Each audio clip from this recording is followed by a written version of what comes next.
Satyam Jnanam Jyotir Aravinda Satyam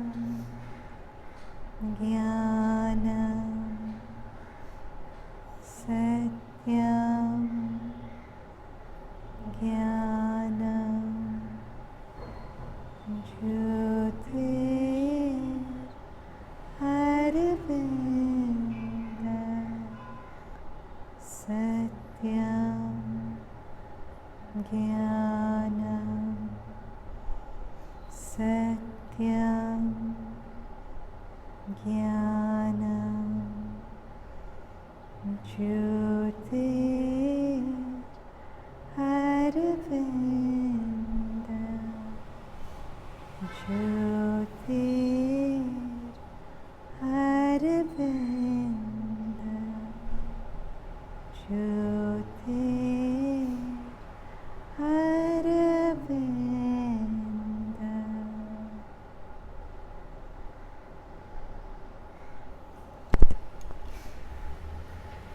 So our topic today is feeling unloved, and I think many of us would at different moments of our life felt unhappy because we are feeling unloved, right? Because we want love from one particular person and we feel love is an experience. But spiritual thought tells us that love is not an experience, it's really a state of being. It's like if you're thirsty and you go to a mirage, which is an illusion in the desert that there's water here.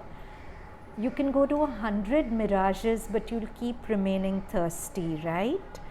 So when we are seeking love from people around us, in a way we are trying to quench our thirst at mirages, because in one sense what we know of human beings, that's not their truth. Each human being is a mirage. You get that? Because what we are perceiving of human beings is not the reality of who they really are. So if I want a mirage to quench my thirst, I'm obviously going to remain thirsty, right? And sometimes I have to suffer a lot from this thirst seeking at mirages before I wake up to the truth and I drink from the real source, which is love, and where I'm quenched. So where is the real source of love? It's in me. What I am, the fabric of my deeper being, that itself is love. It's the typical story of a musk deer who's smelling a beautiful fragrance and is going through the whole forest trying to find its source until it doesn't know that the fragrance is coming from itself. So love is like that fragrance. It's really inside us. It's our state of being.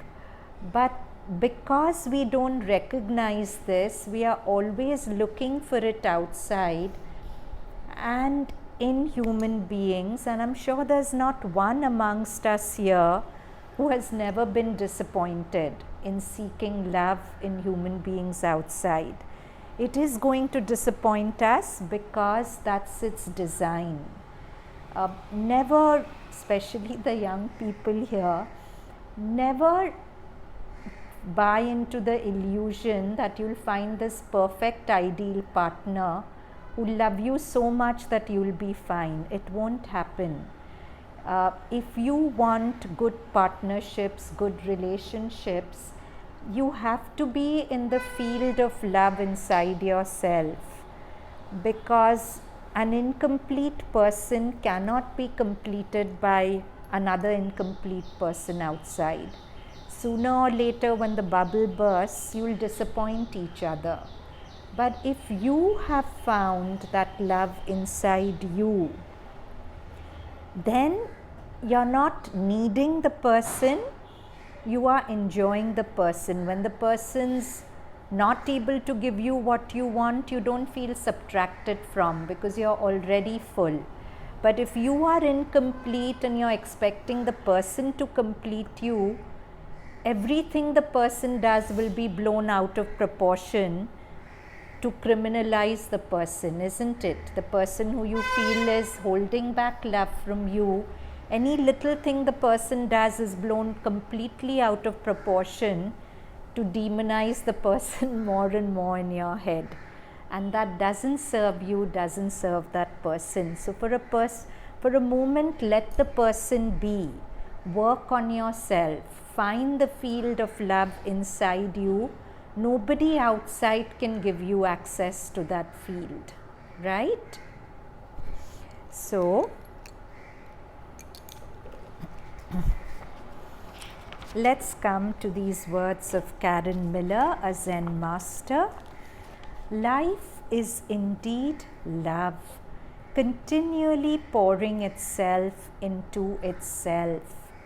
For my benefit and delight, I might add, but by my egocentric thinking, I can be blind to that gift.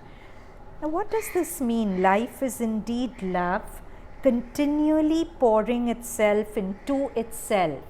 It's love pouring itself into itself, because everything is one field, right?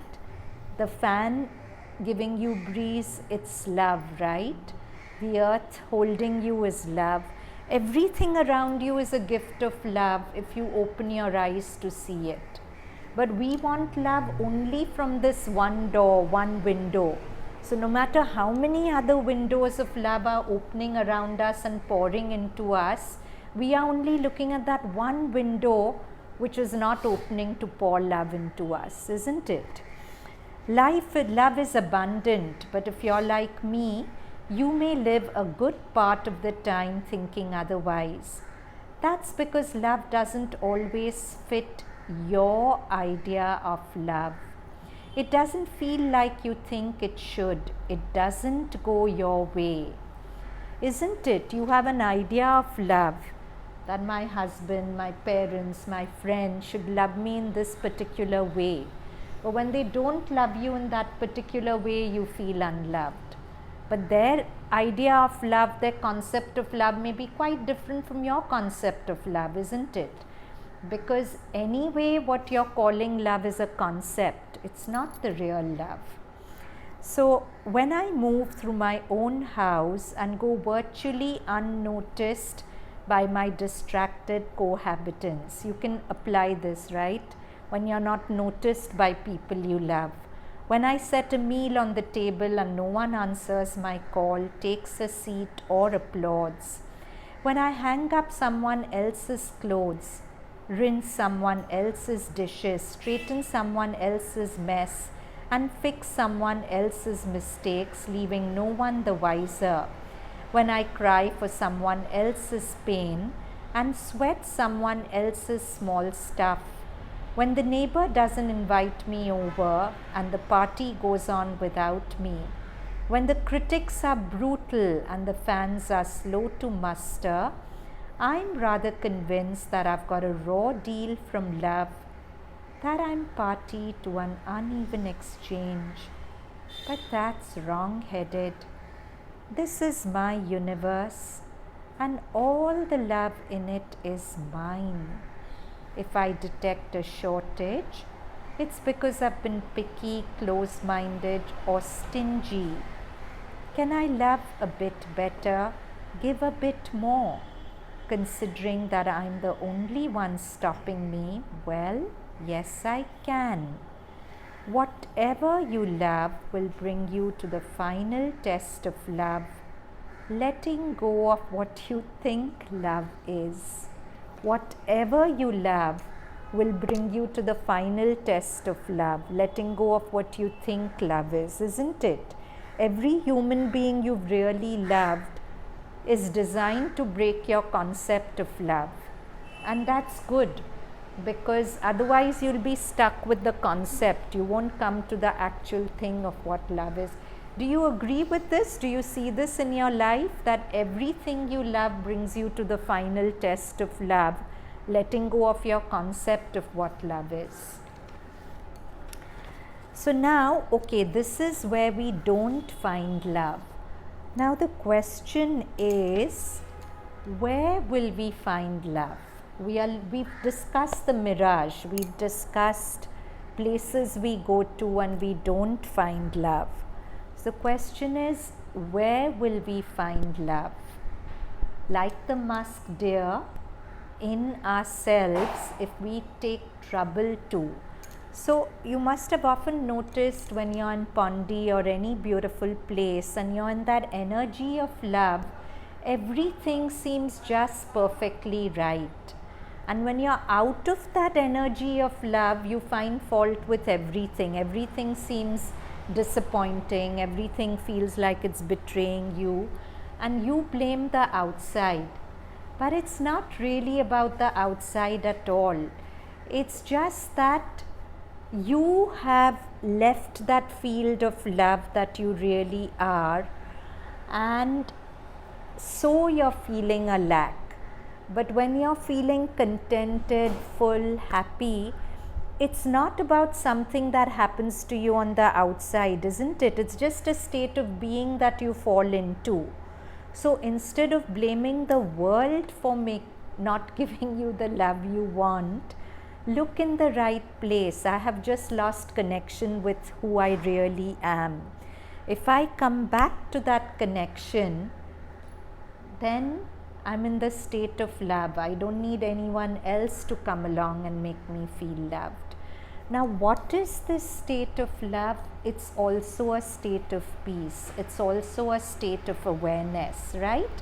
When we started the chant Anandmayi, Ananda is joy, and in Sanskrit, it's such a beautiful language. There's no separate word for love. If you're feeling love, you're feeling Ananda. Joy and love are together. Chaitanyamayi, conscious, aware. Satyamayi, being of truth. You know the truth. When you're not in the field of love, your mind is dabbling with lies. Your mind is blowing things out of proportion, blaming people, ostracizing people, reading intentions where there are no intentions, right? We often do that when we are in that mode. A person says anything and you're reading some 100 different intentions, building up a narrative, making yourself unhappy, making others unhappy. So you're away from the truth. Love is awareness. Ananda is also Chaitanya. Chaitanya is also Satya. When you're with the truth, you can't be unhappy. When you're unhappy, somewhere you've moved away from the truth. So there's that line in Savitri, no? Wherever there is ignorance, there suffering too must come. So you've fallen into some ignorance. And Parame. Parame is invincible, unmovable, strong. So this is a mantra for the mother, but the mother is your deepest and highest, right? It's the deepest and highest in all of us. So behind all these surface turmoils, we are a field which is Anandmayi, which is Chaitanyamayi, which is Satyamayi, and which is Parame.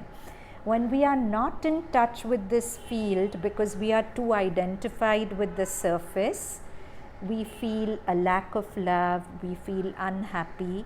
But when we are with this field, we are complete, we are whole. We enjoy people without unconsciously begging them, come along, make me feel good, make me feel special, because no person's designed to give you that. So for you to reach out to that person for that, it's ignorance. And wherever there is ignorance, their suffering too must come, right? So let's do a little practice to get in touch with this field, and then we'll go ahead with our talk. It's a beautiful practice given to us by Sri Aurobindo. Just to tell you a little bit of the theory of the practice before we do it. So Sri Aurobindo tells us that the physical being that we are is the tip of the iceberg. This physical body is just the tip of the iceberg that we truly are. We have dimensions which heighten, which widen, which deepen. So we are going to explore two dimensions just now in this practice. One is the dimension of us, which is overhead. The band of consciousness above the mind, which is peace, which is consciousness, which is truth. And the Mother and Sri Aurobindo say that this consciousness is a very living consciousness. Just the way you can have conversations with the Mother, in her formless aspect, she is this consciousness also. And you can converse with it and invite it into your being. Yeah? So we think of peace as something very neutral, very impersonal, but it's not so. In Sri Aurobindo's yoga, this peace is something very living, very intimate. Mother says it so beautifully that when you relate to this overhead peace, invite it into you as if you're calling a very dear, long lost friend home. If Prarthana is my friend and I tell her, Prarthana, will you come to my house? Because I'm calling her, Prarthana will come. Yeah, so the peace is like that. So in this yoga, we open ourselves to the overhead peace and we invite it in through the door which is most open. The physical body's door is often not open to peace because it's very dense. But surrounding our physical body, we have a subtle physical body. Okay? It's like, imagine a space suit of energy around you. That's the subtle physical. That is more subtle, so that is more receptive to this peace. So we are going to invite this peace down into the subtle physical, and around the subtle physical there is a cocoon, there's an aura. So actually you're seeing only this, but you're this whole energy that surrounds. So you're going to invite the peace into this whole cocoon that you are, and when you invite peace, you're inviting all that it is. The peace is also love, it is also consciousness, it is also truth. Okay? So now let's do it. Sit straight, sit tall, and with your fingers touch the top of your head, the Shirshasana point. Okay, those of you who don't do headstand, the top of the head, the fontanelle. Press it and release it. Now feel the pressure of that point over your head and take your awareness couple of inches above that point. Now listen very carefully. If you just put your awareness there, you may feel something, you may not. But the important thing Sri Aurobindo guides us to do in this practice is to have a positive faith. Negative faith is the thought that, oh, I don't know if it's there or not. And even if it's there, I'm not advanced enough to feel it. That negative faith blocks it away from you. So keep a positive faith that this is me, this is mine. I have access to it. So keep that positive faith as you focus on top of your head. So Shraddha is the first aspect.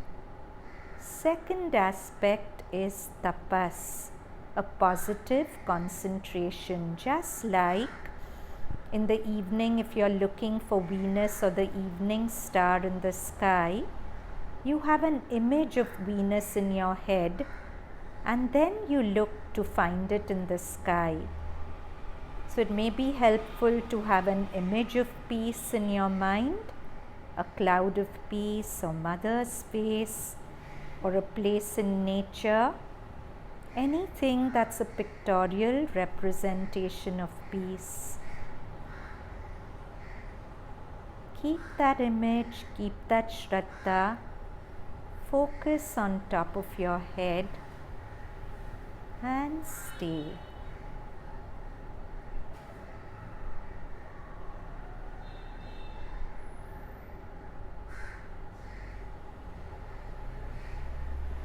See if you start feeling a gentle pressure or a coolness or a tingling or an indefinable feeling about the head. For some of us, it can be a feel of mother's feet pressing down. And look for the subtle physical, a space suit around your physical body. Inhale, focus on the overhead piece. Exhale, articulate the word peace and invite it to flow down your body and around. The subtle physical permeates your physical body and surrounds it. Peace, peace,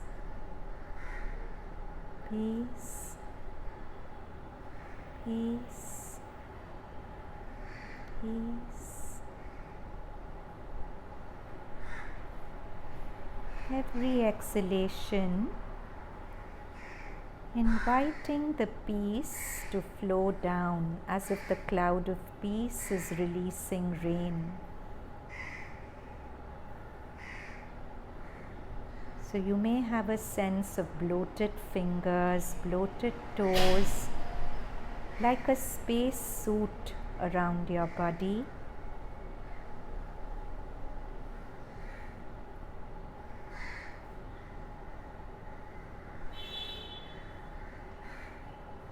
You're calling in the peace, but the peace already carries an aspect of Ananda or love. It already carries an aspect of awareness. So Sri Aurobindo says that when the force descends, often the witnessing consciousness comes alive. You suddenly become alert, aware, capable of stepping back and watching thought.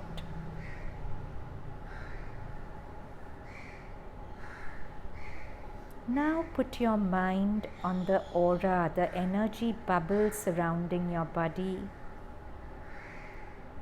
and invite the peace to enter that energy bubble, filling and surrounding your body in all directions. Remove the negative faith which is saying, oh, this is just a thought. It's not just a thought. It's much more than that.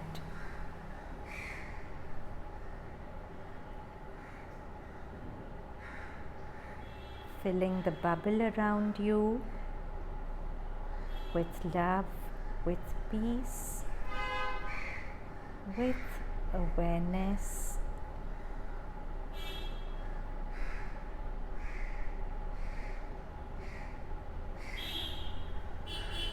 And then declare in your mind, this energy bubble is the mother's space. It's Sri Aurobindo's space. No negative thought or energy can dare to enter it. Repeat with faith, this bubble belongs to Mother, to Gurudev. No negative thought or energy can dare to enter it.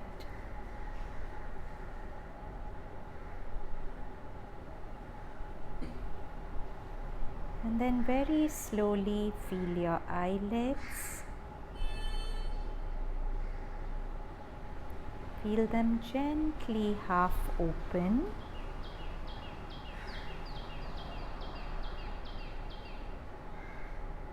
And then slowly open them.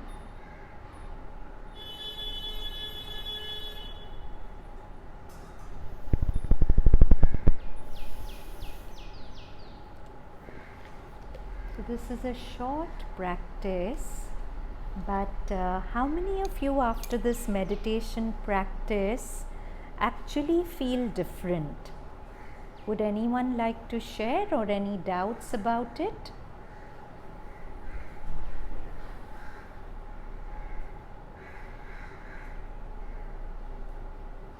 So how many of you could feel the peace or sense the peace? You could? And what did it feel like? Hmm.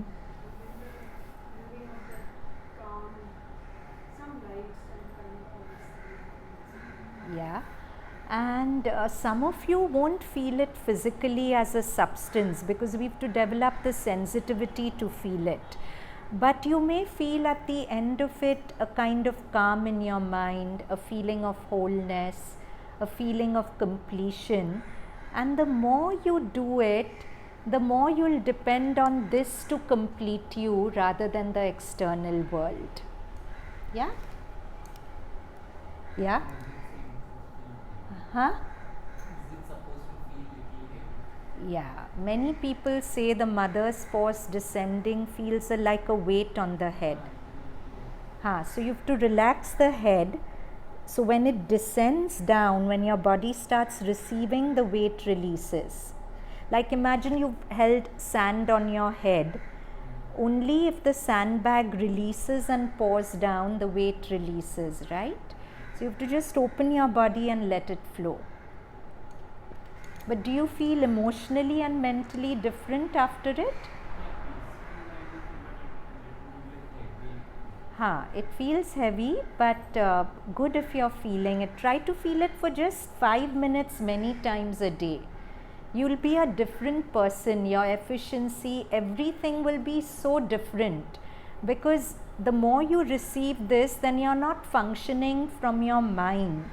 An element higher than the mind is guiding you to function, guiding your emotions, and everything will find its advantage. So now we come to words of Eckhart Tolle. If in normal mind activity there is even the slightest creative element to it, that means some presence. Presence is this higher consciousness. The consciousness beyond mind is what Tolle is calling presence. If in normal mind activity there is even the slightest creative element to it, that means some presence is filtering through, even though there may still be an almost complete identification with streams of thinking. And yet, at the moment of looking at a thing, it might be looking at a situation or a problem, as when a scientist, for example, approaches a problem. There is a moment when he looks, and in that looking at the problem, and I'm using it in a wider sense, not necessarily for the eyes, giving attention, in that act of giving attention, there is, no matter how brief, a moment of absolute stillness. It might only be a second or two, so he may never be aware of it. It is actually there, but there it is, and then immediately thoughts rise up. But the thought that rises even after the briefest interval of no thought comes from a deeper level and will be a new insight, a creative thought. Those of us who are creative, what Tolle is saying is, you don't get creativity through your thoughts. If you're really focused on, you want to create a poem, you're focused on an idea, you're really still. In that moment of stillness, the inspiration for the words comes. It comes through your thoughts, but it comes as your thoughts, but it doesn't come through your thoughts. So to do anything out of the box, to do anything more beautiful than usual, it's not coming from the thinking mind, it's always coming from silence. But it's such a brief moment of silence that we don't recognize it. So all creative people have the ability to look in a state of alert presence and stillness. But the looking may be so brief that they are not aware that this is how the creative process works. In any creative process, that gap is there somewhere, and then thought arises out of that. In a non-creative person, there is an absence of that ability to give total attention, the attention that transcends thought. In a non-creative person, the ability is not there. If you have a very noisy mind, to that extent you won't be creative. The stream of thought is all pervasive, it's dense. In a creative person, the density may be there, but there are little openings in the density of the mind stream.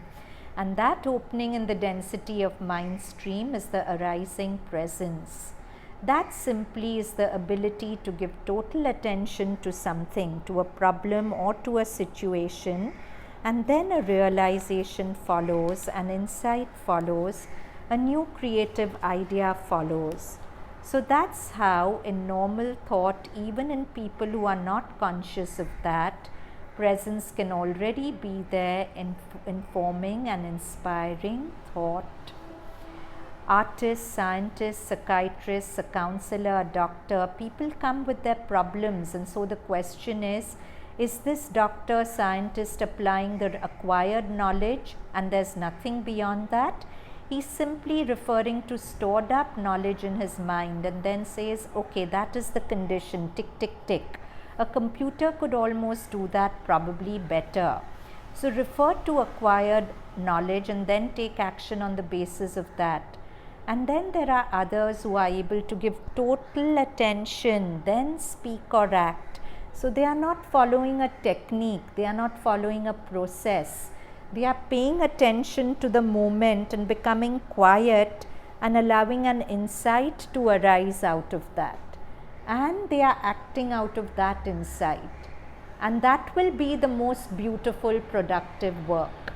Not work that you've planned, thought, like that.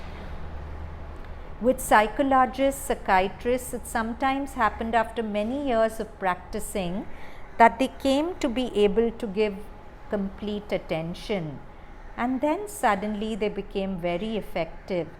Healing also happens with the giving of attention. It's not just inspired thought that arises out of it. Many things arise out of it. It's the source of healing also. So very often in healings, and we've used this many times in our yoga classes, we just direct attention to a part which is in pain, right? And Toll is saying just that attention gives a healing emanation. The part heals just because you're paying attention to it. Because attention is silence, and wherever you bring silence, you don't have to do anything. It puts right whatever's out of order. So also if a person's unhappy, if you just pay attention to the person, you don't say anything, but the person feels healed, provided the quality of your attention is non-judgmental and silent, and you're just listening. That listening emanates a field which heals the person.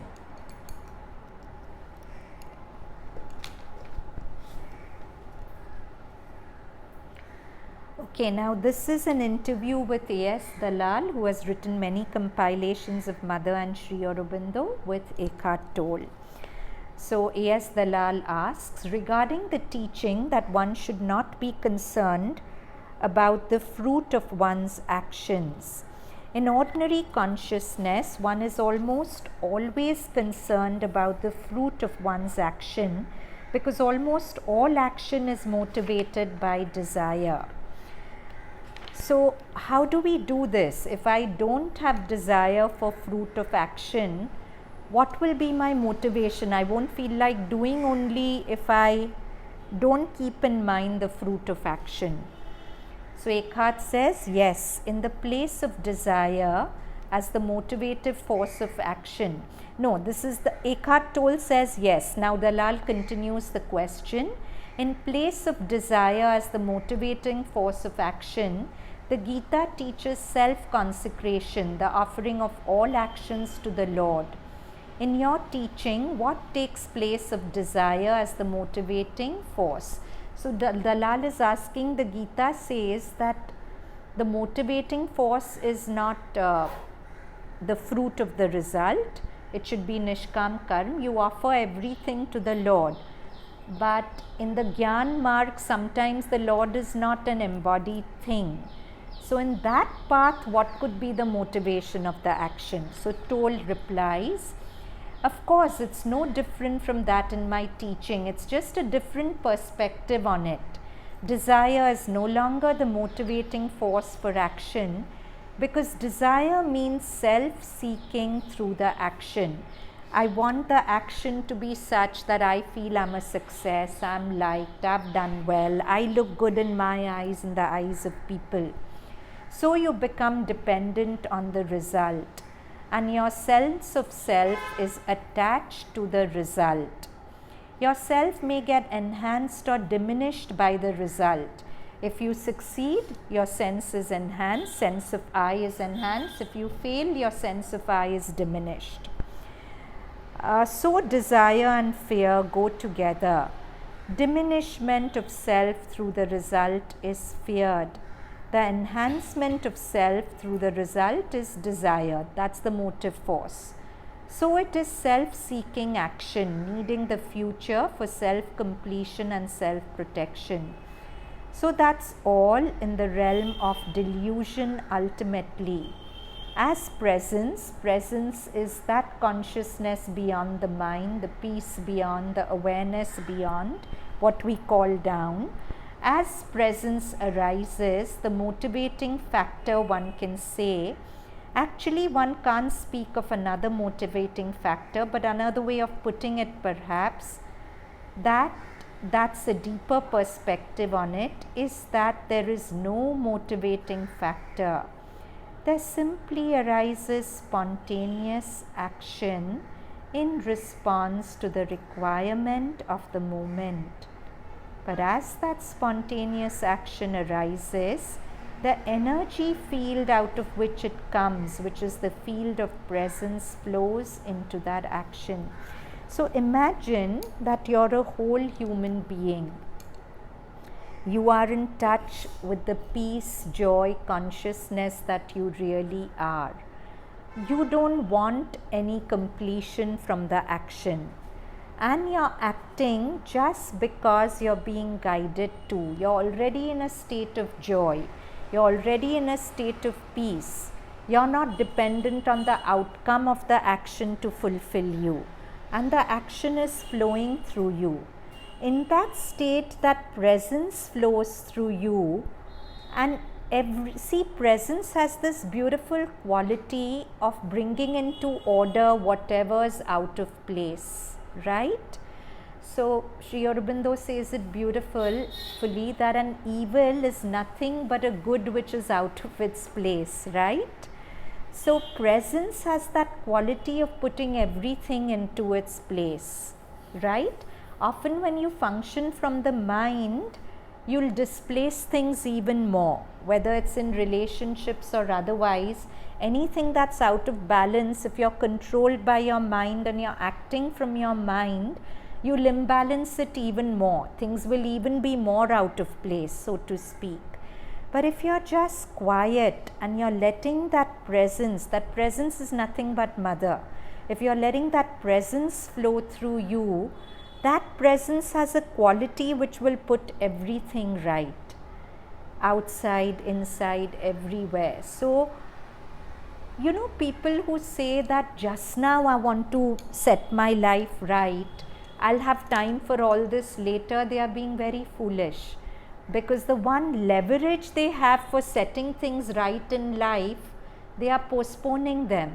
How will things ever get right? With our mind, we can't put anything right. We've tried for decades and we haven't succeeded.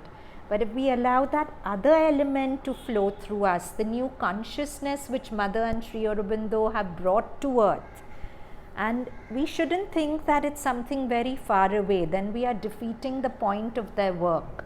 Their bringing it down is to give each of us access, small or big, to that consciousness. So if we open ourselves to that consciousness and allow it to flow through us while we are interacting with people. So for example, how many of you felt something of the subtle physical in the practice that we did? Can I have a show of hands? Something of the peace? Yeah?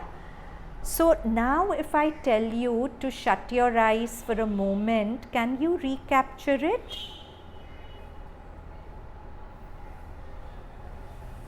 That bubble of peace, that bubble of love.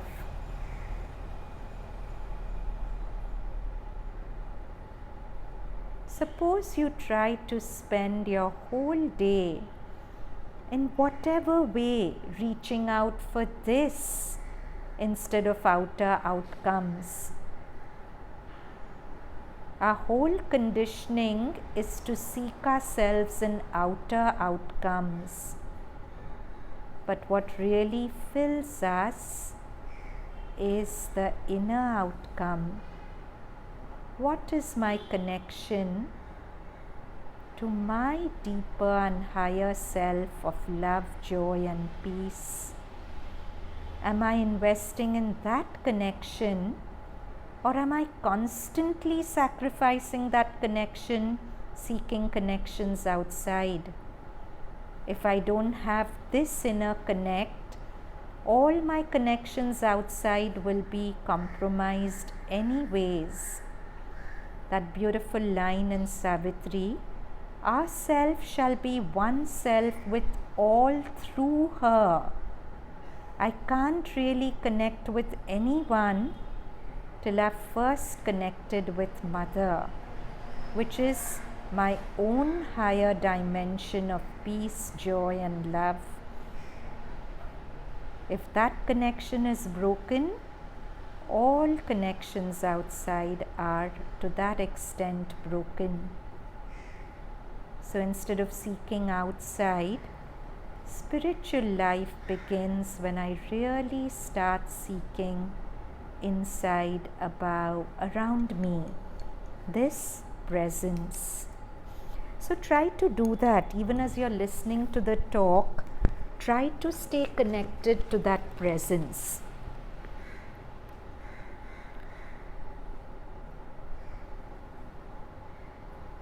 So presence flows into that action. So that action, one could say, I don't like to use that word, but I'll use it. Love flows into that action because it is totally honored. It's honored because you're paying attention to it. You're not paying attention to what you'll get out of it. It's not reduced as a means to something else. Love flows in, joy, subtle, is also an aspect of any action that is not a means to an end. It is beautiful and you love what you're doing. It is not inferior to some desired future movement.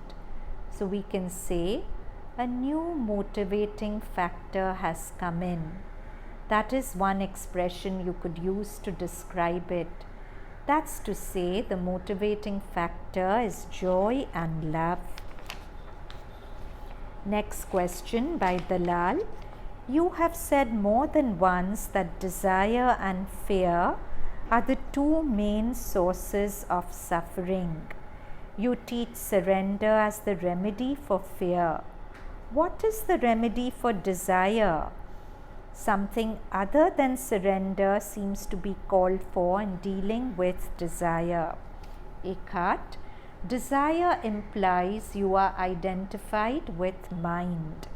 So instead of trying to become free of desire, which is, well, you haven't really gone to the root.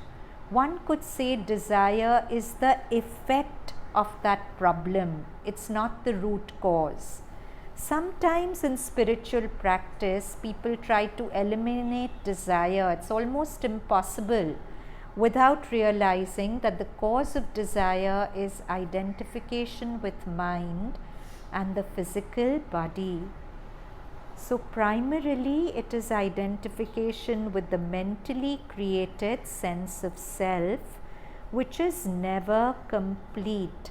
So, in a state of desire, you're completely identified with the stream of thoughts on the surface. Till you break identification with that stream of thoughts, it's impossible to conquer desire. So primarily it's identification with the mentally created sense of self, which is never complete and always wanting and needing more.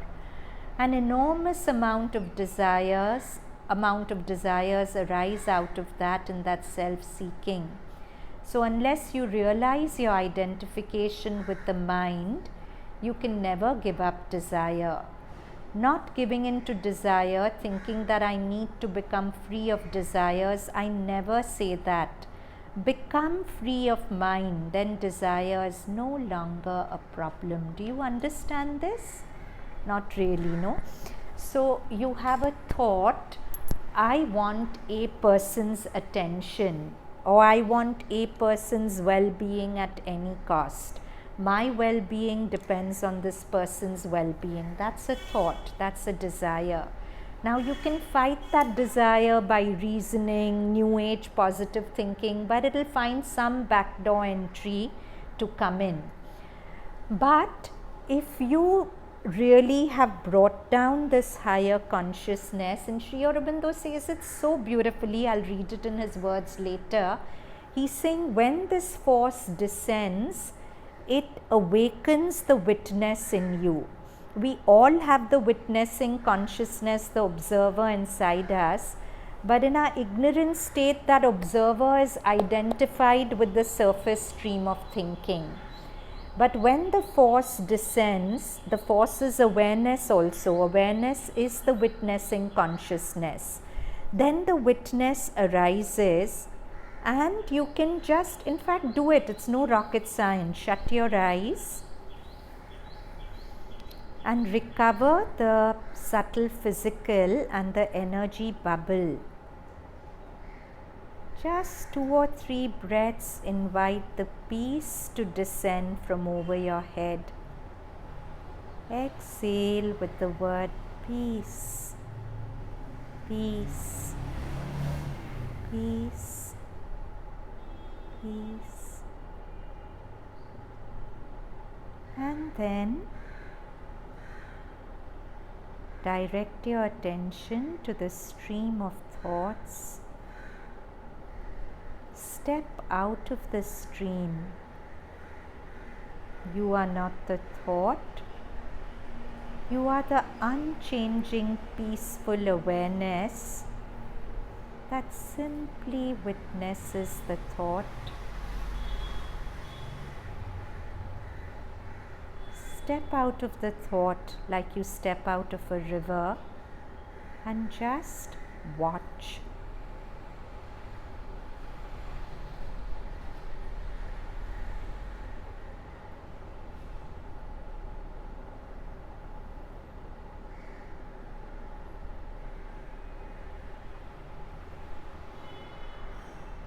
It may help to be stationed over the head and watch, but do what comes to you naturally. Different things work for different people.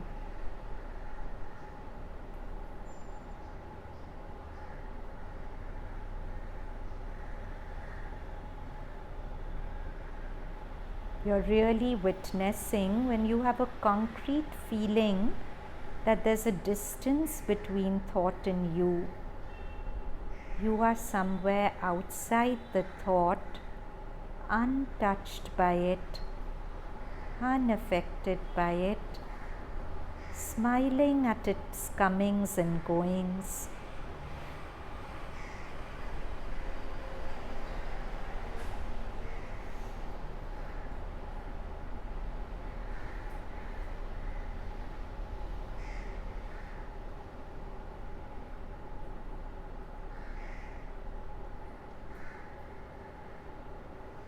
See if you can maintain your awareness over the head and hold this witnessing poise even as you open your eyes.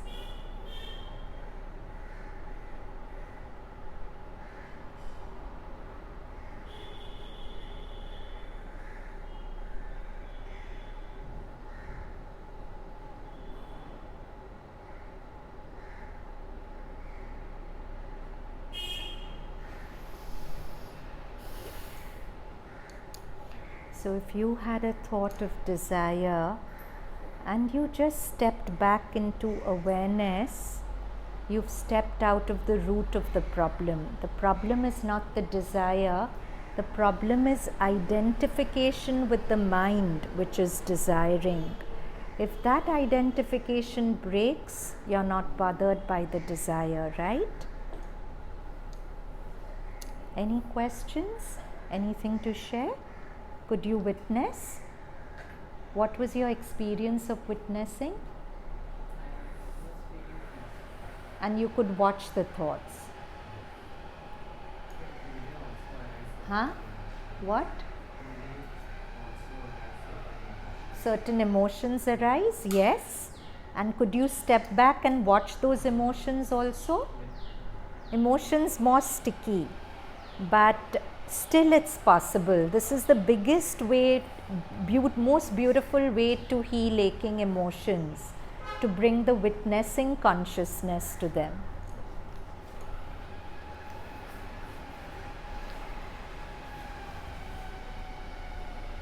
Surrender again is the answer, because to step out of identification with thought streams is to step out of seeking through the future. You only come to the end of desire when the false self has created enough suffering. Now it may be that only once a week you can accept what is. See, the witness, it's beautiful that in Sufism, the witness is called the Shaheed, the martyred one, because the witness never opposes. The witness is in complete surrender to whatever comes and goes. It just watches with almost a loving indulgence the play. It's like when you're in this poise of witnessing, you really realize that where that line in Savitri, you are the author of your own pain. And there's no guilt or self-blame in it, because you're not identified with the Prakriti. You're watching the Prakriti or nature as a child who has to be molded, and the Purusha is the loving parent who's quick to look at the child and lovingly point out to it, this is where you're going wrong. You'll play the game better if you do this. So, one sec, let me see if I can find those lines from Savitri. They are not in the PDF. But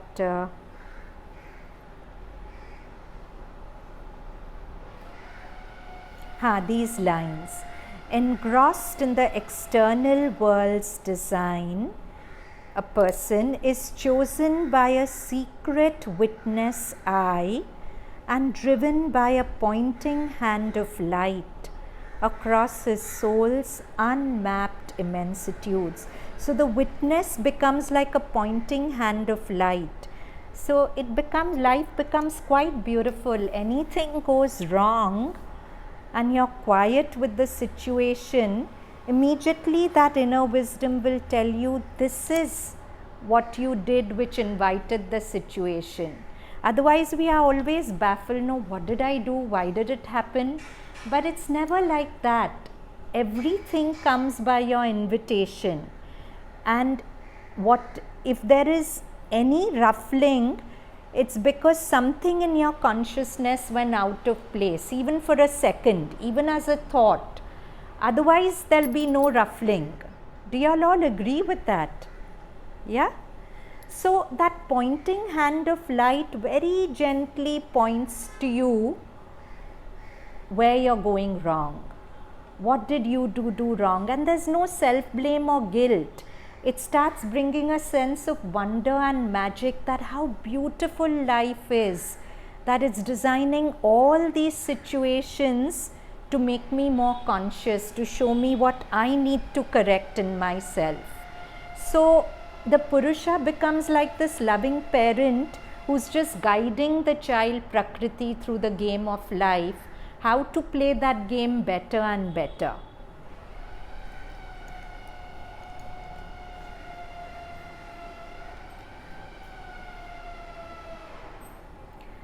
And 20 years later, for one day, I'm giving a funny example.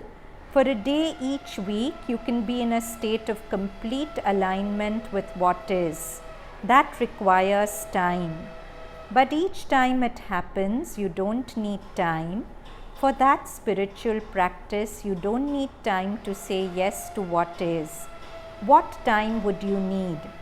So you can see it seems to take time before it becomes perhaps a permanent yes, a continuous yes, in which case even surrender.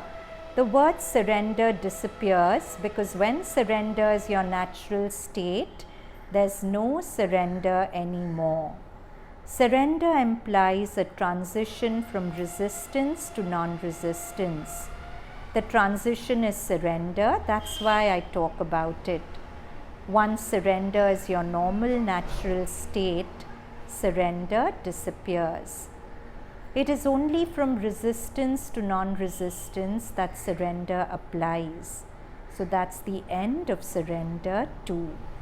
Now let me say this, there is a witness that arises, and I'm giving a signpost. So I'm not going to say that this is a permanent teaching, it's one of the many possible ways of looking at it. There is the witness that is non-attachment to arising form. A thought is also a form which arises, right? So the witness is non-attachment to an arising form.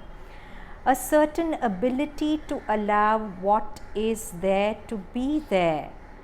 Then deepening comes when that awareness, that presence knows itself, becomes self-aware. So he's saying a very important thing. In our unconscious ignorant state, we are only aware of thoughts. Then when the witness arises, there comes a non-attachment to thought, a feeling that the thought is there, but I am outside it, I am unaffected by it. As you deepen that witnessing poise, you start becoming aware of this peace behind, because the awareness behind is peace, the awareness behind is wholeness, it's love. And you start getting more interested in the observer than the observed. Then the outer world, which is the observed, loses its enchantment for you. Then you get more and more interested in exploring this awareness behind. Yeah, because if you're seeing a garbage dump on one side and a beautiful mountain on the other side, you'll obviously want to look at the mountain. Thoughts are agitating you, and you're sensing that this thing behind the thought is bringing you to peace. So naturally you get more interested and drawn towards the peace behind. So the state,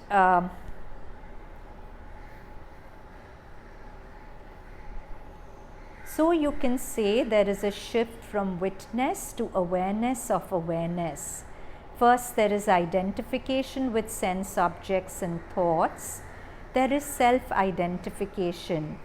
Then there is the stepping back, and there is the witnessing quality. No, I've read all that. There is an awareness of awareness itself. So first the delusional stage, then the beginning of the arising of presence, and then presence knowing itself, awareness knowing itself as awareness. Then the world of form becomes relatively unimportant to you because you are the formless. You know yourself as the formless. Eckhart, the state of presence arises when one becomes aware of one's thoughts. For instance, when reading about positive and negative thinking in a New Age book, one becomes suddenly aware of one's negative thought patterns. It is due to the arising of presence. Yeah, we said that, no, a pointing hand of light. As the witness arises, you become aware of your negative thoughts. Otherwise, you feel your negative thoughts are normal. Life is like that, so my thoughts have to be like that. But the moment you start seeing that, yeah, this is a little out of place, the moment you start taking a real look at your thinking, that's when the witnessing presence arises. Becoming the witness of one's minds and its inherited conditionings is the first stage of presence. When one becomes a witness, one also realizes that one can exercise a choice and change one's thinking through new age methods such as affirmation and visualization. But one cannot attain a permanent state of happiness by mere affirmations. One realizes after a while that though one can change things by changing one's thinking, one cannot get out of the polarities or the opposites of high and low in life as long as one does not go beyond the mind. One can go beyond the opposite polarities only by transcending thought and rising into a level of consciousness beyond mind. In one's external form, one will still continue to experience the polarities of pleasure and pain, but the polarities will be more benign and less extreme. One has to allow the polarities as part of what is, for polarities cannot altogether be abolished as long as there is the universe. Regarding the question of whether there are degrees of presence, yes, there are degrees of presence. We talked about the rising of presence when one becomes the witness of one's mind structures. Listening to these talks is one way of deepening the presence. Also, the more often one chooses presence by remembering to step out of one's mind, out of mental noise into alertness and presence, the more does the presence deepen. That means somebody has triggered me. My mind is going into an overdrive of thoughts. But suppose at that moment I remember, let me step out. Let me not try to fix this now because I can't fix it with the mind. Let me step back. Let me fall into the witnessing presence, because only that presence can give you the right perspective. Only that presence can bring order to disorder. By thinking about it, blaming, reasoning, rationalizing, you'll just keep going on in circles and it won't help anything. And the more you step back into presence during the day when you're hassled, the more the presence deepens. How long one can stay in a state of presence is immaterial. What matters is how often one returns to the state of presence. The true deepening comes when, from becoming alert and aware of things, one becomes aware of awareness itself, the field of awareness, which we variously call stillness or presence. It is happening. One has only to allow it to happen. Sri Aurobindo writes to a disciple, as for the surrender, it is not inconsistent with the witness attitude. We'll say surrender is this great love for God and all that. Where is the witness in that? So Sri Aurobindo is saying the two are not different. On the contrary, by liberating from the ordinary prakriti, it makes easier the surrender to the higher or divine power. So the real surrender cannot really happen without the witness coming forward. Otherwise, you'll surrender one moment and a wave of lower prakriti will sweep away the surrender. There'll be no substance to it.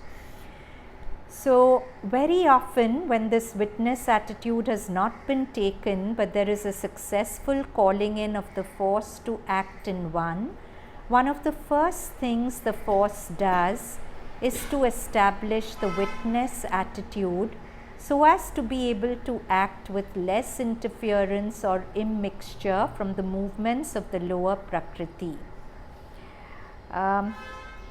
Okay, this is a piece. It's not by Toll, but it's on awareness. Awareness is love. The more you, how many of you have experienced a sustained period of witnessing ever in your life? Have you? I'm sure you have. You just don't remember it because it's not thunderous. It's not something which is full of light and sound. It's so subtle that you lose memory of it. Yeah? Because you remember things which have thoughts. When you don't have thoughts, you don't even remember that time.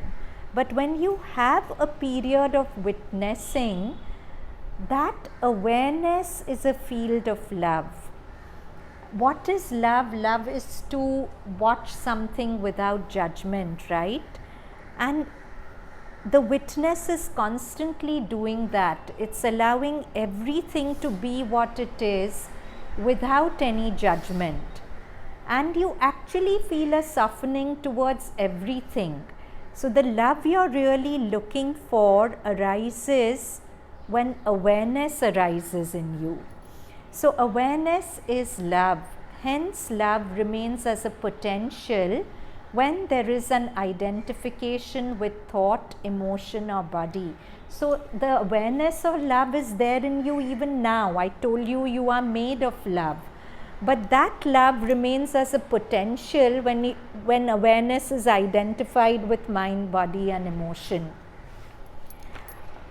When the identification is released into awareness, then the love held as potential in identification outflows. When you step into the witness, you necessarily step into love.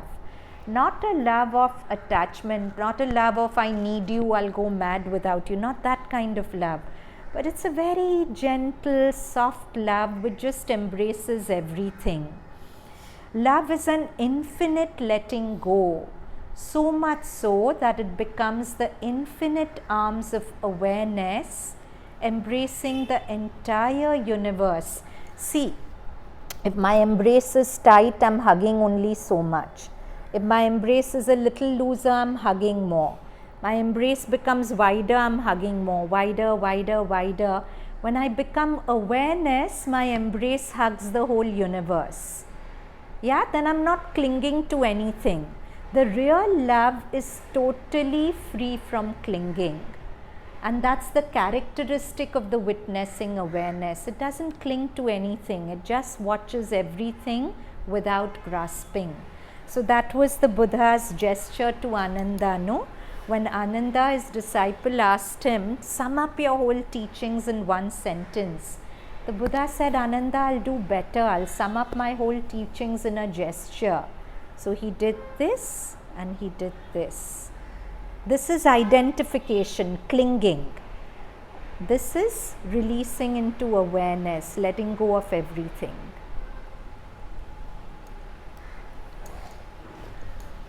So, the infinite arms of awareness embracing the entire universe, a unique embrace that grasps at naught, clings to naught. Now these lines from Savitri, where life and mind erect their structured dreams. So, why are we so attached to our thoughts? Because we believe them, isn't it? If you didn't believe your thoughts, you wouldn't be so attached to them, right? Because you have blind belief in your thoughts, you are very attached to the thought, right? So, suppose like I'm actually thinking of someone who was going into a negative spiral just out of the blue, thinking that I'm going into a depression. If I go into a depression, the doctor will give me this medicine, that medicine. When talking to her, I could clearly see she wasn't going into a depression. But the fear of depression was driving her into, so it really made me see, man, you are the author of your pain.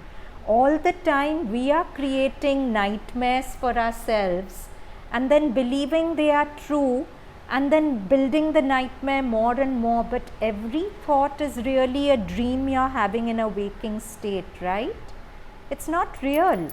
It's just a conditioned pattern coming from your subconscious mind, playing itself out in your conscious mind and passing away. It's not real.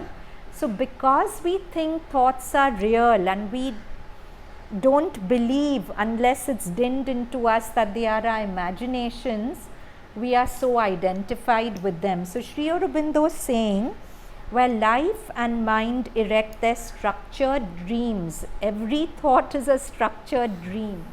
It's coming from a conditioning from the subconscious mind, right? So it's a structured dream. An unborn power, the new consciousness must build reality. They are beautiful lines. Where life and mind erect their structured dreams, an unborn power must build reality.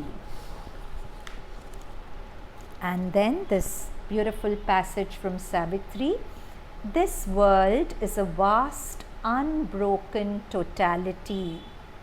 A deep solidarity joins its contrary powers.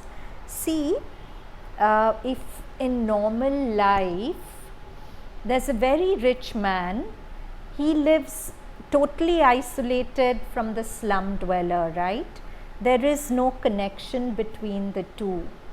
But in us, in each of us, one part of us is a being very rich in consciousness. Another part of us is a slum dweller in consciousness. And a deep solidarity joins both.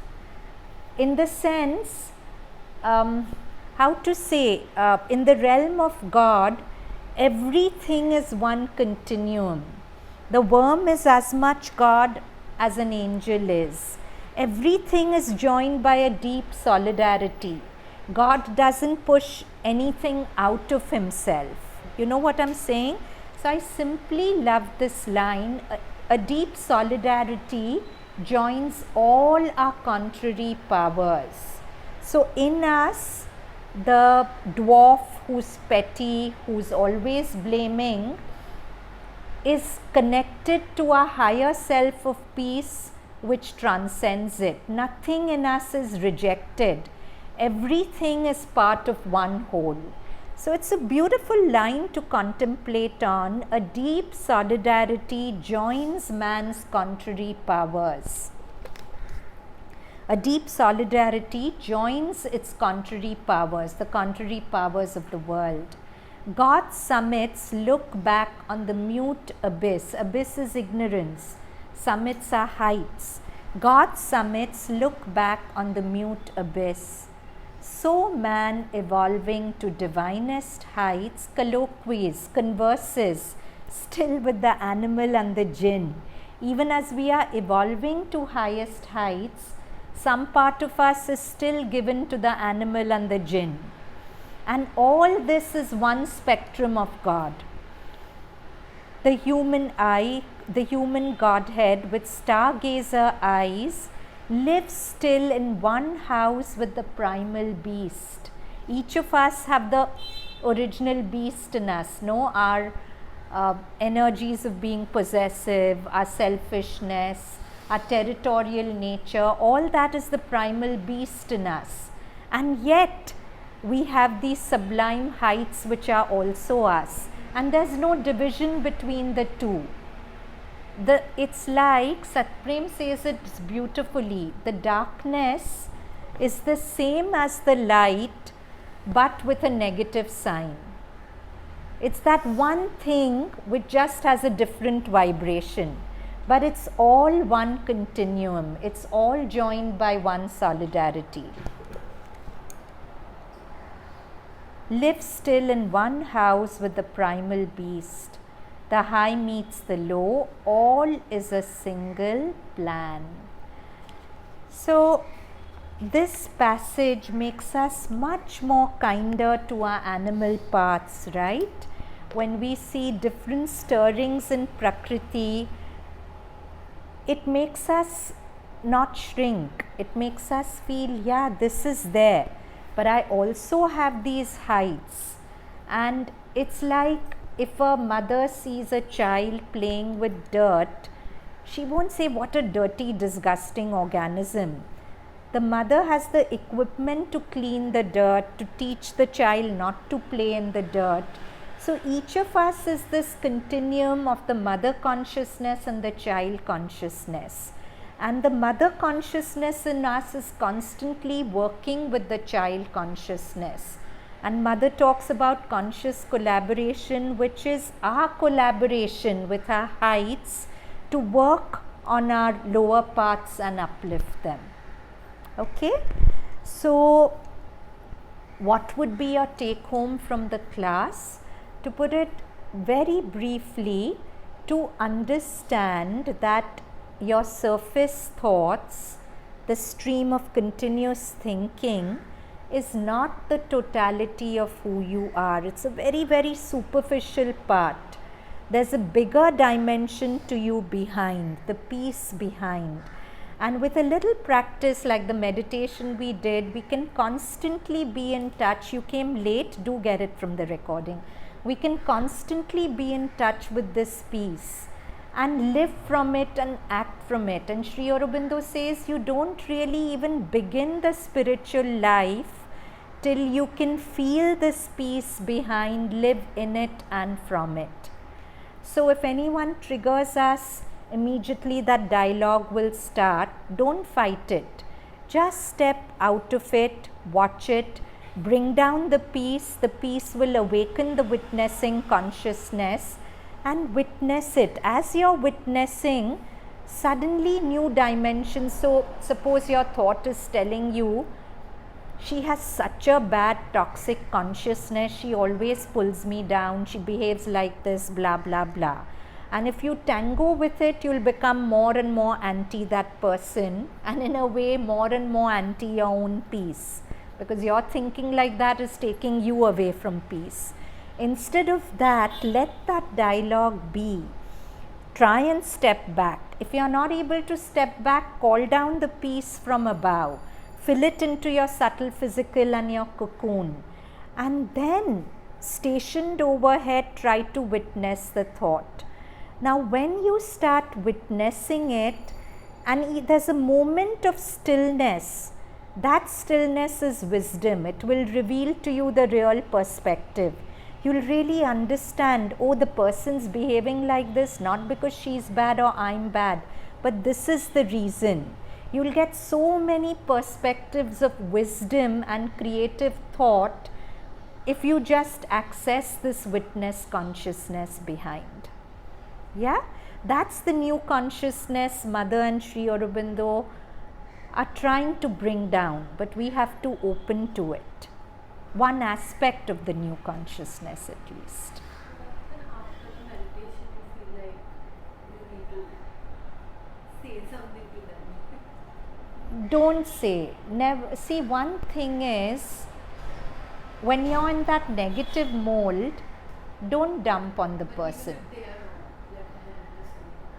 See, whatever they've done, if you speak out of agitation, you'll only make the situation worse. First, get back your inner poise, then speak, if you need to. If you get back the inner poise, you'll get the right words to speak, and the situation may get diffused or not get diffused. But don't dump on the other person. If you're hurting, bandage the hurt. Don't bleed on another person. That doesn't solve your hurt, and it just covers the other person with blood. Yeah? And where does bhakti fit into this witness consciousness? It won't fit into it. It will fit into it, because when you have this poise of the witness, you just feel such immense love for creation, because the very fabric of the witness is love. And it's the real deeper love, not just the frothy emotional love, which is quick to come, quick to go. The love of the witness is the deeper, permanent love. Which is bhakti. I know you call it bhakti if you like. Chalo, hands together in a namaste at the heart. Let's end with 3 ohms.